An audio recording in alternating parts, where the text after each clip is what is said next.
لك اكيد غزوان السلطاني، شكرا جزيلا على وجودك. شكرا لكم وشكرا على الدعوه الجميله. شكرا جزيلا.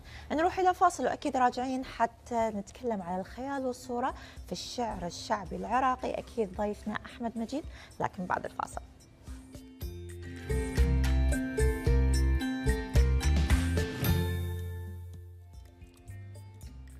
الخيال والصورة في الشعر الشعبي العراقي، أكيد دائما مسك ختام البرنامج نختار أكيد أو نذهب إلى عالم الشعر وماذا يحصل مع الشعراء، وأكيد هل هي الكمية أم النوعية تحكم بالشعر الشعبي العراقي. خلينا نستقبل أحمد مجيد. أهلا وسهلا بك، شاعر عراقي، نورت مورنينج لايف. كيف الحال؟ شلونك؟ الحمد لله، ان شاء الله تمام. شكرا على الدعوه. يا هلا ومية هلا. ان شاء الله نكون خفيفين الظل عليكم. اكيد خفيفين الظل. احنا دائما نحاول انه نسوي جوله بكل يوم، يعني بين يوم ويوم صراحه يختار اكيد حضره المعد علي موسى دائما يختار انه نتجول او مسك ختام حلقتنا بعالم الشعر الشعبي وماذا يحصل بعالم الشعر. شو اخبار الشباب بالشعر؟ شلونكم؟ شو اخباركم؟ والله الشعر طمني.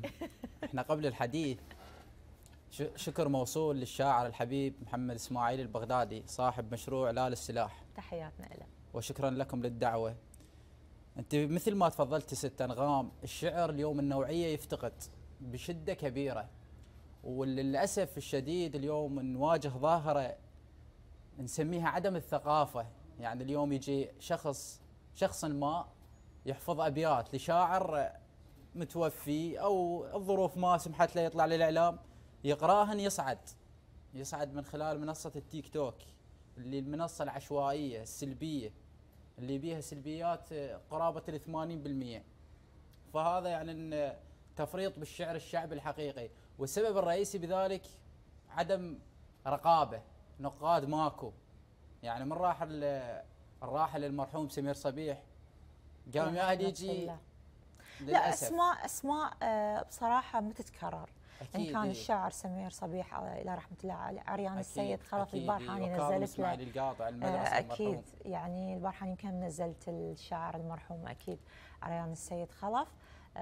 كان شعر يعني شوف اكو كلمات واكو فد روحيه افتقدناها بهؤلاء الشعراء. البركه بيكم اكيد، انا ما اريد اقلل امانه، لكن اكو اعلام رفرفت. احنا كليتنا نقتدي بهاي الاعلام. صحيح، هذه الاعلام متاثرين يعني وتبقى ترفرف. هم يمكن اختفوا من الدنيا صح، وراحوا لكن بقى اثرهم بالضبط تحت التراب. البدايه الجميله والنهايه الجميله. فسان شريد اريد تفك لي ملامح وجهي. انا لا بالعكس. ونسمع فد شعر حلو. اوكي نسمع مقطوعه لهم انه بقصيده. يلا على راحتك. تقول علم صلايتك قام الندى يطيح، وسبحتك خضرت عالتربه شيطين، سبحتك خضرت نخله وعثك طاح، تمر برحه ويعذب للدواوين. الله ما جاملت بام ولا تعاليت، وانا عندي الدليل وشاهد العين، الغراب اللي يحط يم ام جوعان، نورس ينقلب لو يبقى يومين. ونقرا قصيده. رافقني الدمع وانا بحضن كاروك، ما خلاني اروح ولا رحل مني، ثياب تنقع كل صباح وليل، من زيبق عيون الماهده بجفني، ويا ما تدري شن هي يصير تال الليل، بهيد قرب واسمع الوني، تلقى الآه مصيوغه على خد دموع، وتلقى جروحي كلها بحرقه الشمني. انا بريع الشباب انوخذ حلمه وراح، وغصب ذاك الحزن بصباي قمطني، شجرانه وعلي الفوس شدت حيل، وخيرهم كسرنا وراد يحرقني، لكن للأسف يا حيف مو على الفوس، شفت شف منطع انه هواي سالمني، وطيحني الوقت وانا الجنت ما طيح، بعزاز القلب كل ما قمت عتني، بحضن امي وجبرني على المنيعنات، بحليب ام الوقت يا حيف شو سمني، بحليب ام الوقت سمني ودفني وراح، وجا صوت ام ذاك بحرقه طلعني، وجا صوت ام ذاك بحرقه طلعني، وعاندت وقمت انكت تراب الموت، ومن لحد خاف وشرد مني، ويجي البطران يمي يسولف على الموت، وانا عزريل ذاك بجفه صافحني، ومن قد ما بهت بعيون لون الناس، الورد ماشي بمحاذر لا يخاذلني، خايف لا اشمه ولونه يبهت حيل، مثل ذيك الوجوه اللي كانت تحبني، ويا قلب ارد اوصيك بوصية وداع، لو شفت التحبهم لا تخاذلني، ترى بقرب محطة بلا خجل ينسوك، أو تظل معبر حزن للرايد يذلني، ظل يما أنا أريدك ولو بيك جروح، ظل يم على كيفك وجع عيشني، أو يل ما تدري شنه يصير تال الليل، تشب نار بدليل ودمعي تشهبني، وأنا بشط الحزن خليت مجذافي، أنا بشط الحزن خليت مجذافي، وصعد ماي الحزن طخ حذوة شتافي، وبعناد الزمن ما صيحت كافي، ظليت أتباهى بمجذافي. الله. وبسلامتك. لو شفت تحبهم لا تخاذلني. أي. خلينا نحكي على المهرجانات واللقاءات التلفزيونية والأماسي، نشوف كلش قلت. هي سابقا كانت حكرا على بعض الشعراء، والله يجوز اللي راح لكن الآن كلش قليل. اللي راح اقول لك بيه يجوز تنصدمين بيه، اني يعني خال الشعر شيء ثالث بحياتي او رابع. ما اقدر اقول مظلوم اعلاميا الحقيقه، لان انا ما مهتم له. بس شني عندي نقطه ايجابيه، يعني بيني وبين روحي اشوفها كلش ايجابي، اكتب مو مقل بالكتابه، يعني مستمر. بس الشعر يجي وقته، يعني شو وقت ما تجيني فرصه انا اطلع، يعني ما مجبر انه اطلع اعلاميا، ومقل بالمهرجانات والاماسي، يعني حسب الفراغ الدعوه. ليش شيء ثالث؟ والله عندي مشاريع يعني بحياتي أهم من الشعر، لان الشعر ما يوكل خبز الا الرديء، مع احترامي يعني للزينين. والدليل يعني كاظم خبط يجوز هواي على ما تعرفه، شاعر مال يمه ذول اهل القصر ما لاعبوني، تغنت الاغنيه واندثر اسمه ما انذكر، فالشعر الحقيقي يدفن كصاحبه. يحزننا احنا يعني صراحه. شوف، هي مو اول مره اني اسمع هذا الكلام، والله لان الوسط مبعثر عشوائي كلش، والكميه اكثر من النوعيه للاسف الشديد. اكيد. خلينا نتكلم على الخيال والصوره الشعريه. هل هي يعني جزء مهم وضروري انه كتابه الشعر؟ انت لا اقول لك شغله يعني يجوز تتفاجئين، هاي القصيده شاهد الله من بداياتي، انا ما حسيت اي من بداياتي، يعني بيها فد شيء واقعي جدا.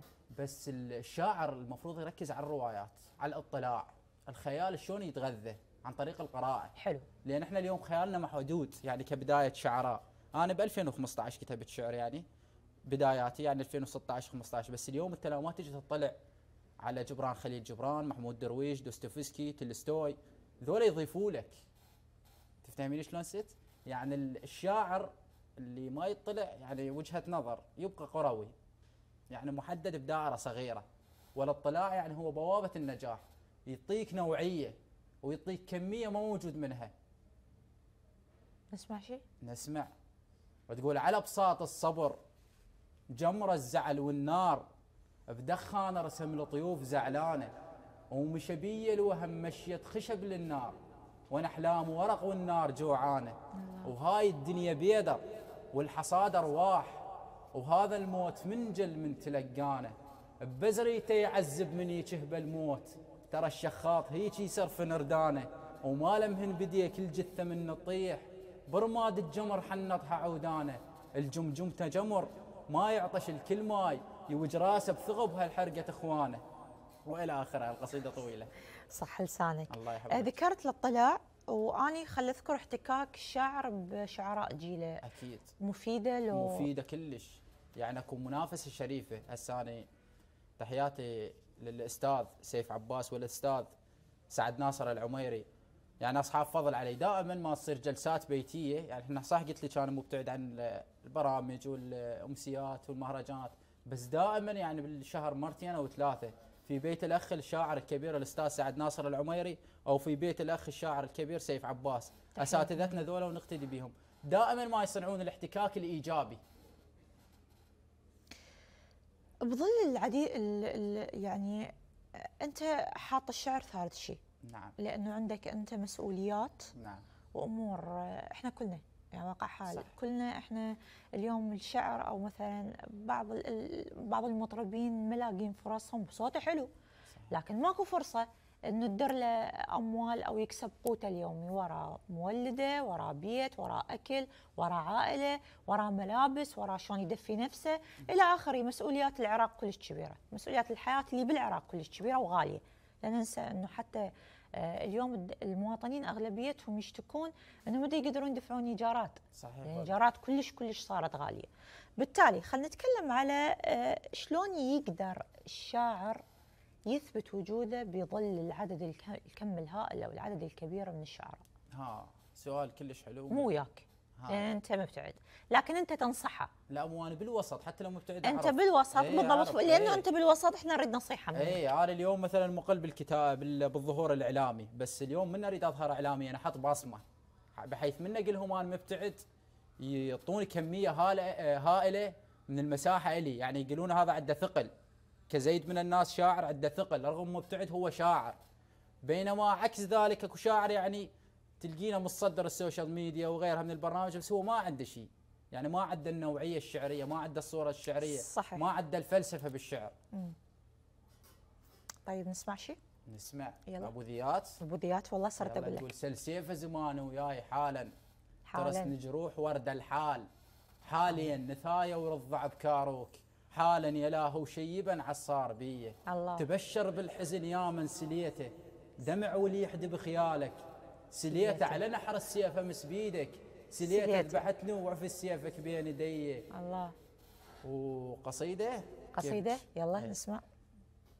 تقول نحلم بالجناس نحط الاسماء، واحد يم الاخر هيج قلنا. الله. تفارقنا ومشينا وصار الوداع، وبكينا هواي بس ما حد سمعنا، احن جفوف ديه وترسهن نذور، كل من راد بس يلم شملنا، ما لايق علينا ولا رهم دوم، حجله قبال عاجر يا حزننا، رسايلنا البقط صارت مناديل، من كثر الدموع اللي بللتنا، او لا ترثونا باكر خافنا نموت، ما يحتاج واحد يكتب لنا، ترثينا النوارس واحنا عدلين، على جرف الحزن شي قعدتنا.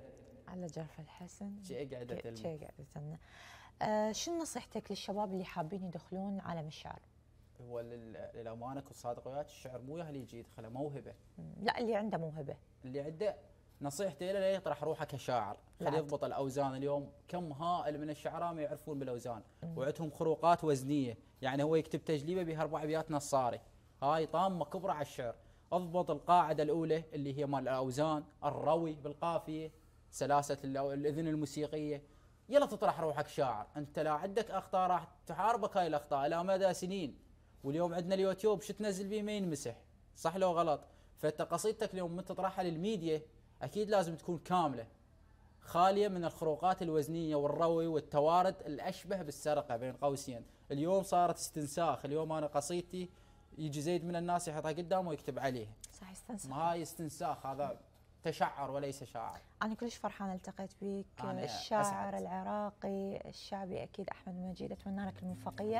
إن شاء الله يا رب تلقى فرصتك وتحرك الشعر نقول المرتبة الثالثة للمرتبة الأولى أكيد، لأن أنت تستاهل أكيد. أن تصل متأخرا خير من أن لا تصل 100%، خير من أن لا تأتي 100%، صح لسانك. شكرا جزيلا لك واهلا وسهلا، اتمنى لك الموفقيه، اكيد يوم سعيد ان شاء الله. شكرا جزيلا مشاهدينا، انتظروني يوم الخميس، اكيد غدا راح يكون اكيد فرصه بلسم. خلينا نلتقي يوم الخميس ان شاء الله باهم الاخبار والقضايا اللي اكيد يعاني منها المجتمع العراقي من اجل الوصول الى كلمه الحل. الى اللقاء.